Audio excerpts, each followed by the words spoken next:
Welcome to the Peak Performance and Peak Satisfaction podcast with Master Executive Coach Sherry Gregoff. Sherry helps business people perform better, get rewarded handsomely, and actually enjoy their work. After having her own career turnaround, she now helps other high-powered business professionals experience the same. Join the movement to work differently. Welcome to the podcast. It's great to have you here. In coaching, we break through limits, barriers, and obstacles. It's what we do. But I love describing them as glass ceilings because so often in business, we can see our career goals nearly within reach. We can see what's possible because someone achieved it or something like it. It can appear like there's an invisible barrier in our way that keeps us from taking that opportunity. In this episode, we will shatter the glass ceiling, holding you down, both in the traditional use of the phrase, but also for all the invisible barriers standing in our way. Before we jump in, I want to shout out one of my clients who had a win in this area. Here is the quote from her. I was named the permanent head of my global team with my promotion upcoming. Thank you so much for all the coaching and different ways of thinking and approaching the situation. This client's glass ceiling was keeping her from fully reaping the benefits of the role that she was performing. She had stepped into a leadership role on an interim basis when her boss left the firm. She was managing her peers and still had her previous role too. This assuming of the role was done on an interim basis. It was the role she wanted, and on a permanent basis would include the promotion she wanted also. She was doing it all, but still wasn't given the role, the promotion, or the satisfaction of feeling she was good enough to make the leap. Her career goal was visible, within reach, but wasn't hers to step into officially. But she kept her cool. She let comments about her readiness roll off her back. She ignored the advice to be careful what she wished for. She wasn't rattled by the other candidates that interviewed for the job that more closely fit the mold for leaders in her organization. She didn't shrink down. She didn't offer to work 2 jobs in perpetuity without the associated title or compensation. She expressed what she wanted and her commitment to making it work for everyone. And wouldn't you know that she went right ahead and shattered that glass ceiling.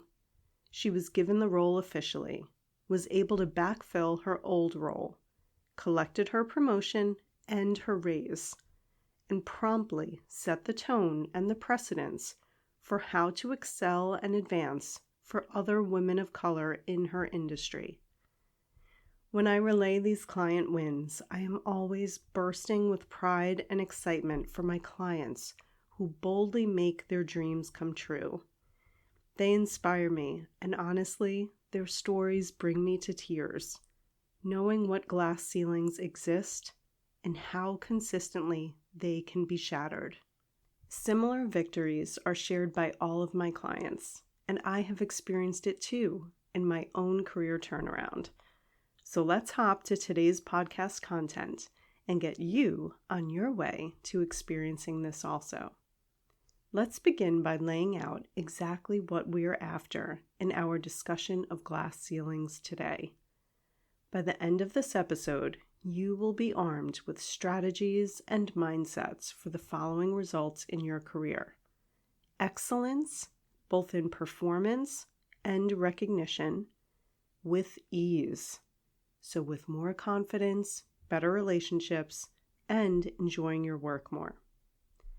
Glass ceilings. As a woman in business, I know this all too well.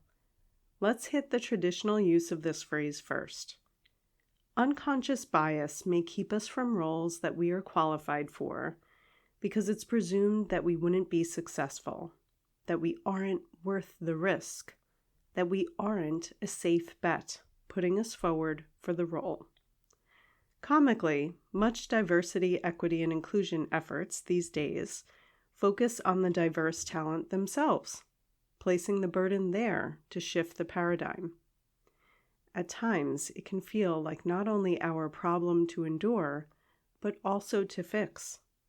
Not just for women, but people of color, aging talent, protected classes, and more. Even my white males who may feel that all these protected classes are being looked after, so that counts them out. My discussion on glass ceilings today is for every one of you, every one of us, because these perceived limitations affect us all. The notion of insiders and outsiders, included or excluded.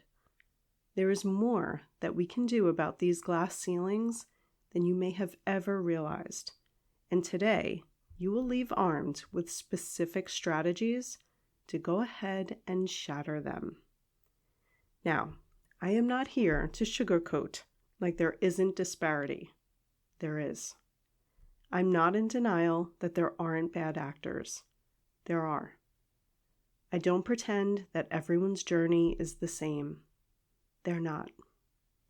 No matter where you are on this spectrum, I promise you there is someone better off and someone worse off. So, let's just focus on you.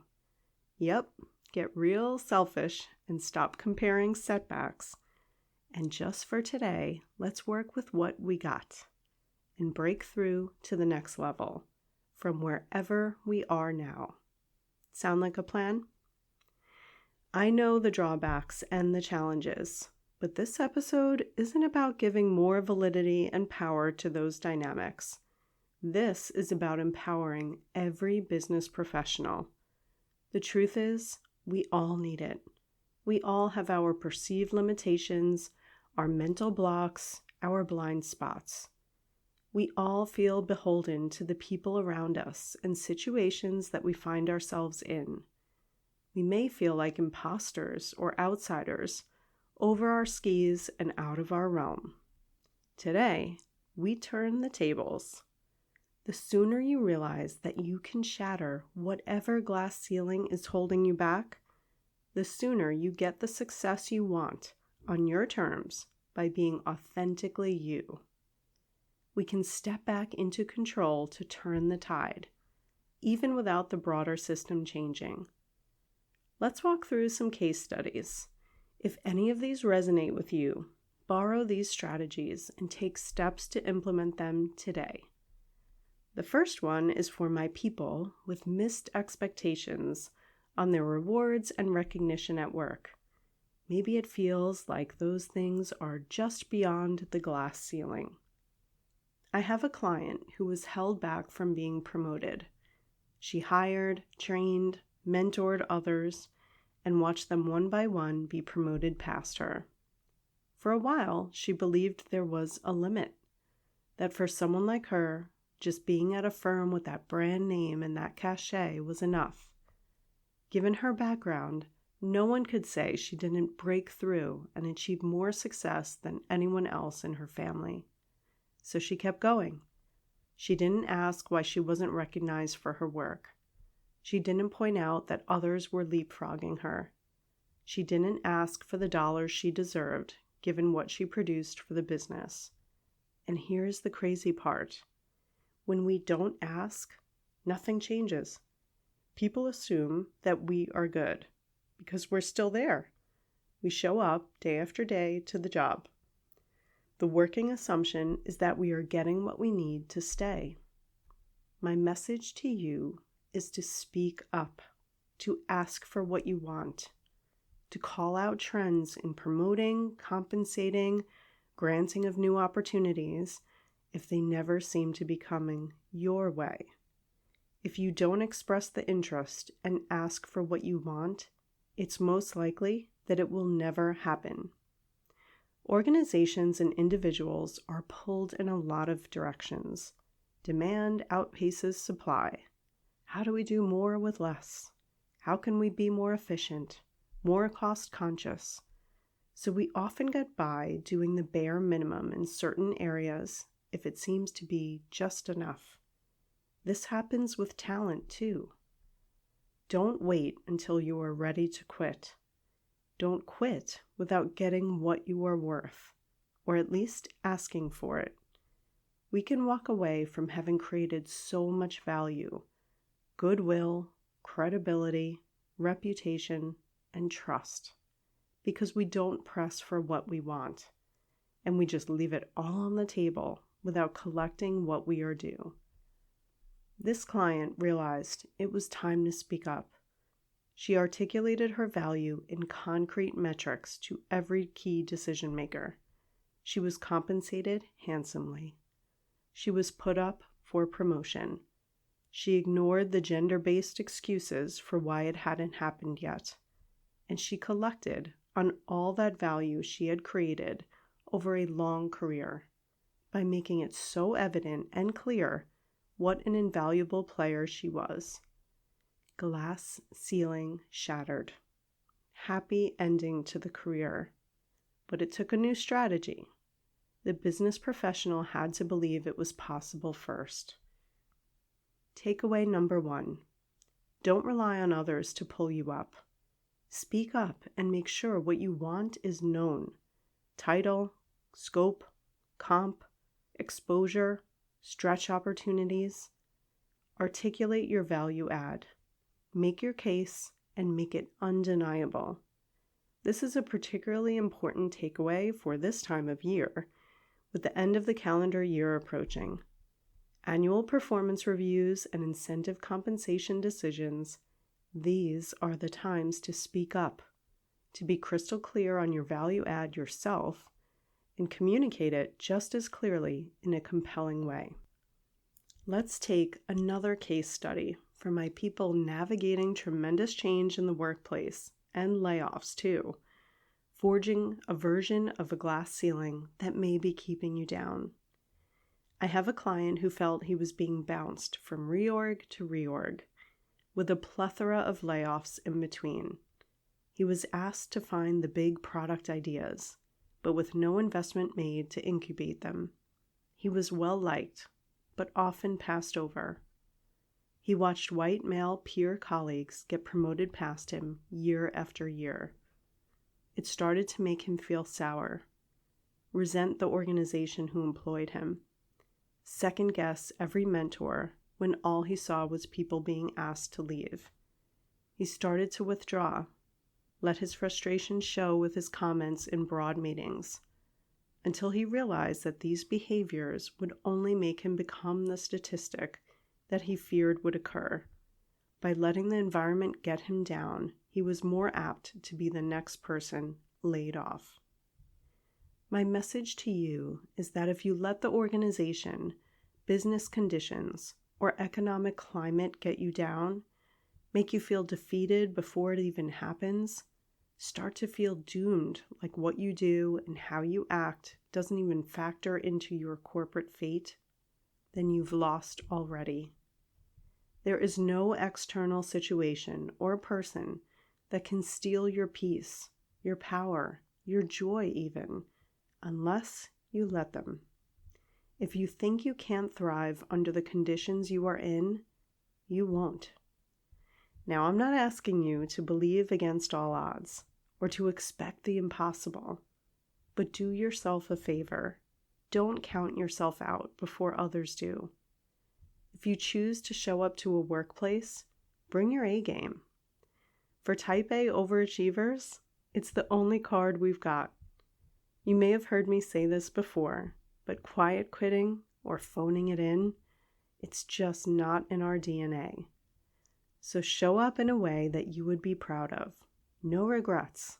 Leave it all on the field, the stage, the floor. Leave nothing unsaid, no stone unturned, nothing undone. Quitting and wasting talent are the only true regrets. To avoid both, believe in yourself, in your resilience, resourcefulness, capability, in your ability to figure it out, despite the odds, the setbacks, the context. It's these crucible moments, these pressure cooker environments, where we have the career-defining moments. When we learn the most, not only about our craft or how to master any work environment, but about ourselves, our character, our identity. If we can remember who we are and show up our best in the challenging circumstances, we upgrade everything around us. There is always a way. This client remembered who he was. He detached his well-being, his mood, his faith from the day-to-day soap opera twists in the office, and leaned into his strengths instead, showing up his best for his colleagues, suggesting bold ideas, providing the critical feedback constructively. Glass ceiling shattered. It took the self-awareness to determine that the change happening around him was starting to infiltrate his morale and performance. The business professional had to believe that he was more powerful than his surroundings at work. Takeaway number 2.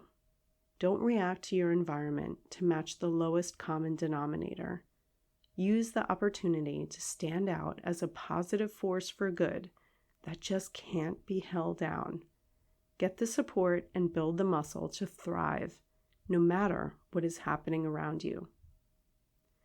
Let's look at another case study for my people experiencing imposter syndrome in bigger roles, where fully embracing your bigger role feels out of reach.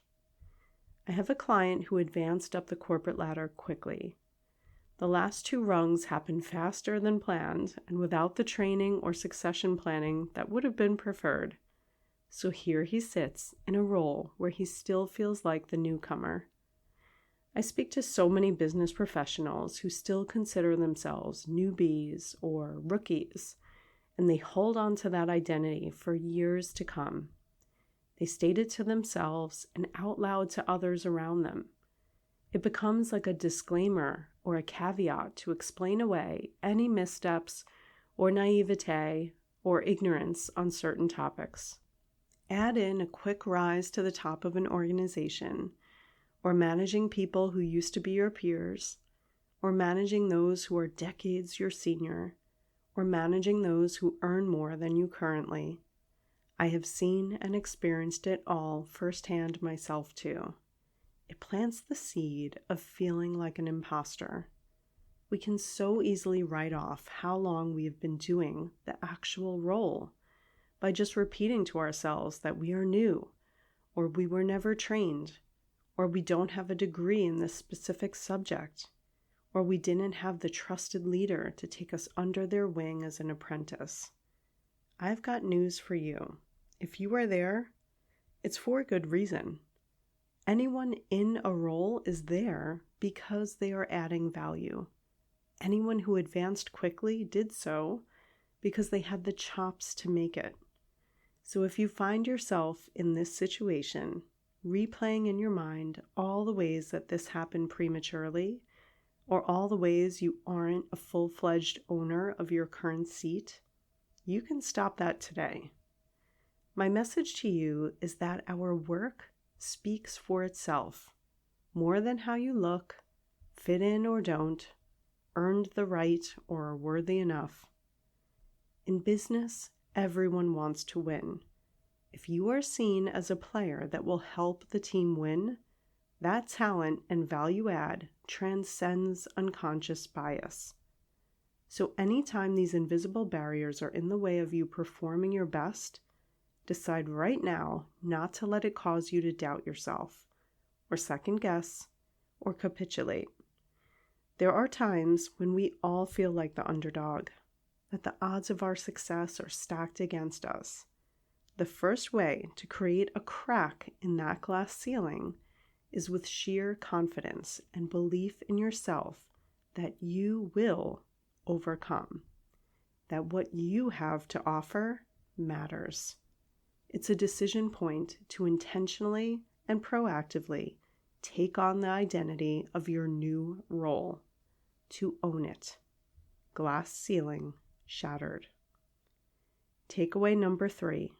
The more time you spend thinking about what others might be thinking of you, the less time you spend growing yourself and your impact.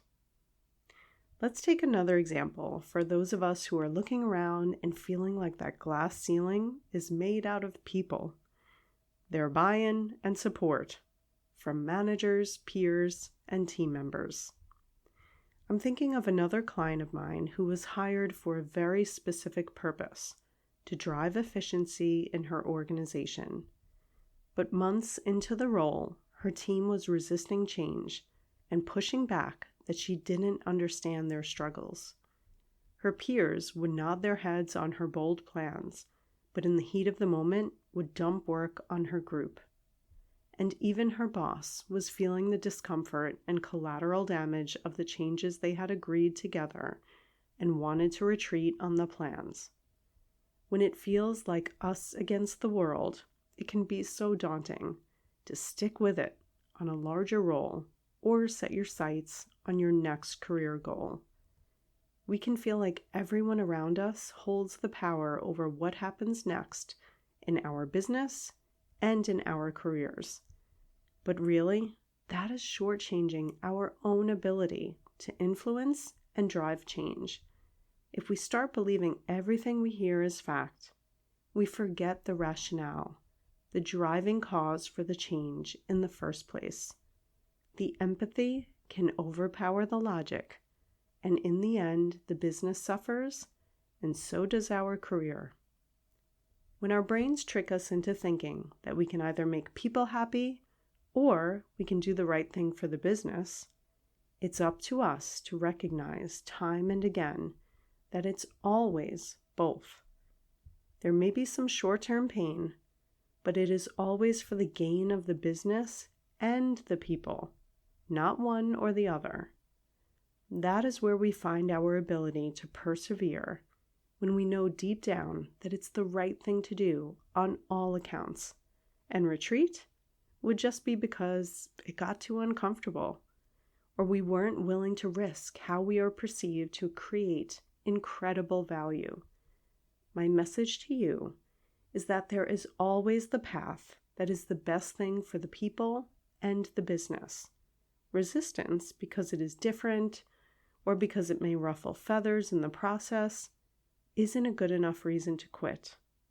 This client learned how to navigate each set of stakeholders, how to re-underwrite the vision with her boss, with clear benefits and potential risks, to make the decision whether to proceed with eyes wide open, how to call her peers up to the division of roles and responsibilities that had long been in place but long since been disregarded in order to reap the benefits of functionalization and centers of excellence, how to enroll her team in contributing at a higher level for more impact, better business outcomes, and ultimately better individual outcomes in terms of marketable skills and rewards.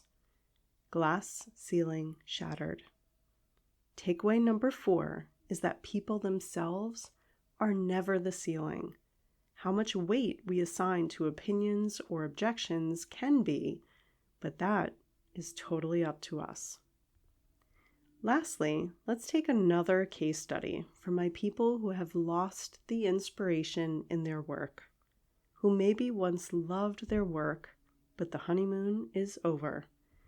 It feels empty, rote, routine, each day much like the last.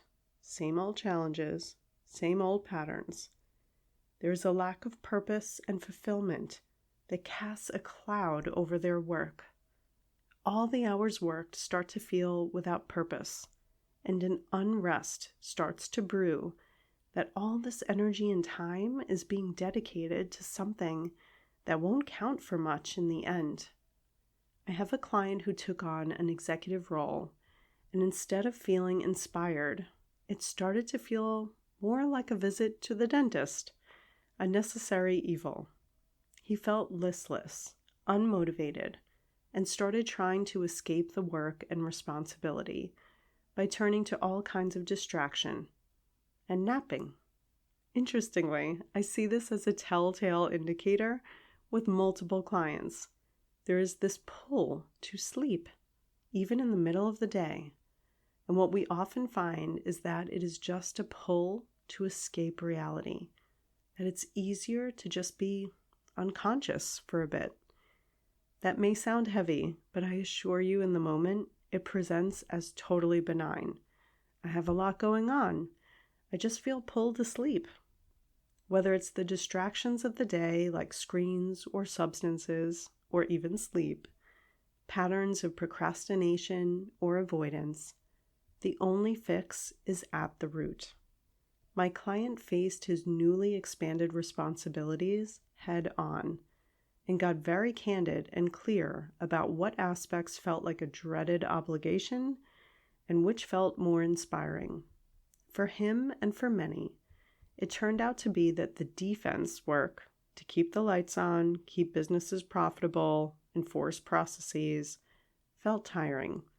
But the innovative, strategic work, building and designing new things for new impact, felt invigorating.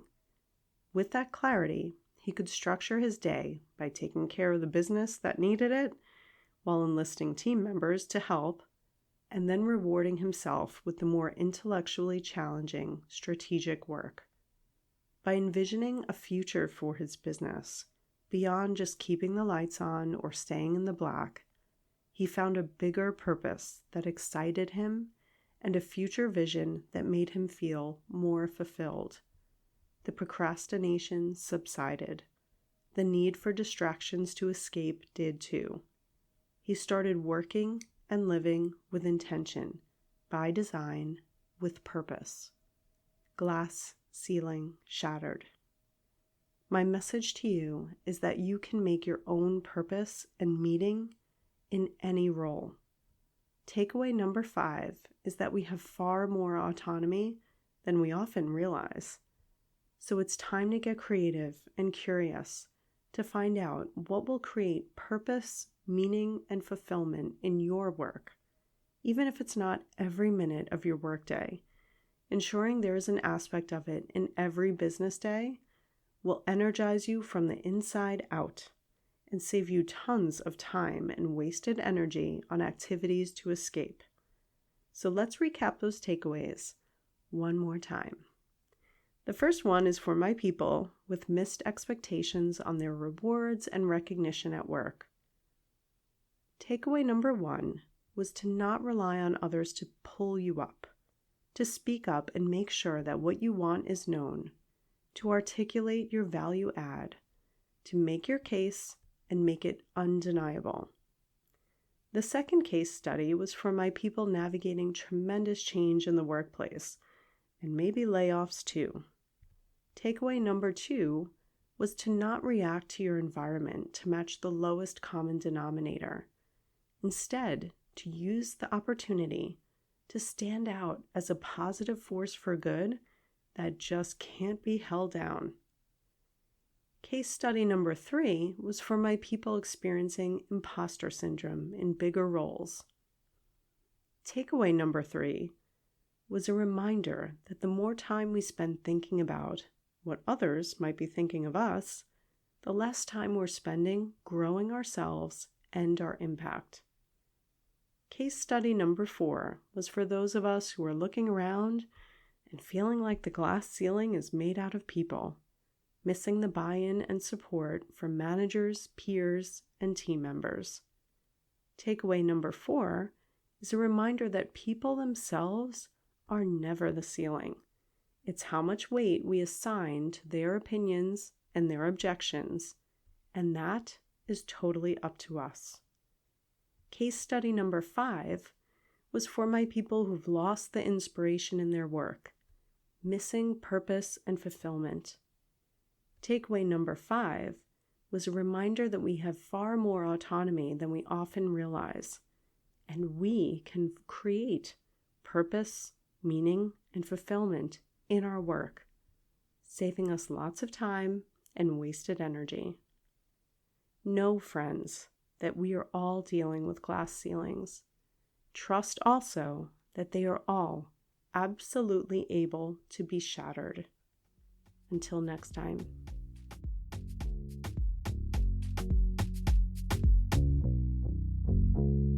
Looking for support in applying the principles and strategies in today's episode?